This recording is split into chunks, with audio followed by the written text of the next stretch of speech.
Good morning and a happy Wednesday. Higher trade across the ag space here this morning as prices do recover from the USDA-induced sell-off from earlier this week.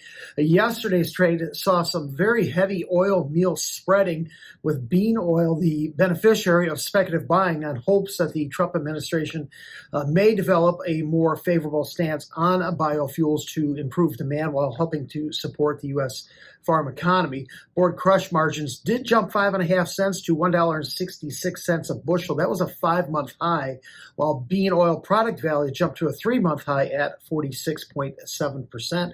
We had speculative traders buying about 10,500 contracts of bean oil. That cut that short position down to about 47,000 contracts, and meanwhile selling almost 9,000 contracts of soybean oil, and that stretched the short position back out to 31,000 contracts. Otherwise, sellers in the beans about 6,000, about 2,000 in the wheat, while buying about 2,500 contracts of corn. Perhaps we'll get a ruling today from the Supreme Court of the United States on the Trump administration's use of tariffs. Weather-wise, still largely favorable in South America, so I would look for higher production estimates down the road there. Seeing higher trading crude oil up 75 cents at the moment. U.S. dollar is slightly weaker. Corn right now up about 4 cents, with March holding just about 4.24 now. It did trade above yesterday's high.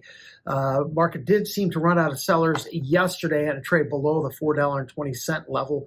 We do get EIA data out later this morning, expected to show ethanol production increase to 325 million gallons last week.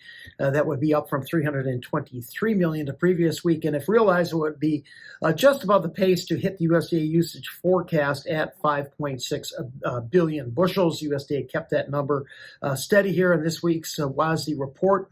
March beans, they are up right now 7.5, 8 cents, holding just below 10.47 and just a tick or two below session highs.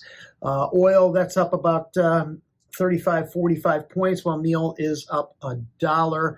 China did import just over 8 million metric tons of soybeans from all sources in December. That was up 1.2% from December of 24. Total imports for 2025 at 111.8 million metric tons. They were up 6.5% over a year ago. We're still thinking total purchases of U.S. soybeans for the 25-26 marketing year hovering right around that 10 to 11 million metric ton area, just below the 12 million metric tons they have agreed to purchase. We'll see if we get any additional flash sales later this morning. The NOPA data from NOPA Crush members is out tomorrow at 11 o'clock, expected to come in at nearly 225 million bushels. That would be well above the 206.6 from December of 24, and if realized, would be the second highest figure ever recorded. Bean oil stocks expected to rise about 11% to 1.686 billion pounds. So I do, as mentioned before, I do look for higher production estimates out of South America, and I think that will make it even more challenging for the USDA export forecast. Now down to 1.575 billion bushels to be reached. I do look for prices to eventually trade back down in the 10 to 10.25 range. Wheat prices up 1 to 2 cents here across the three classes. Inside trade for March Chicago, as it holds near that 512 level. Kansas City sitting near 520 mark. ICAR earlier this week, they raised their Russian wheat export forecast 2.4 million metric tons to 46.5, well above the USDA's 44.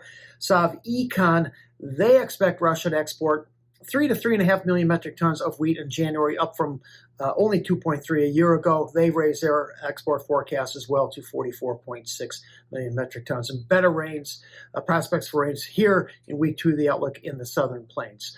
Thanks for listening, everyone. Have a great day.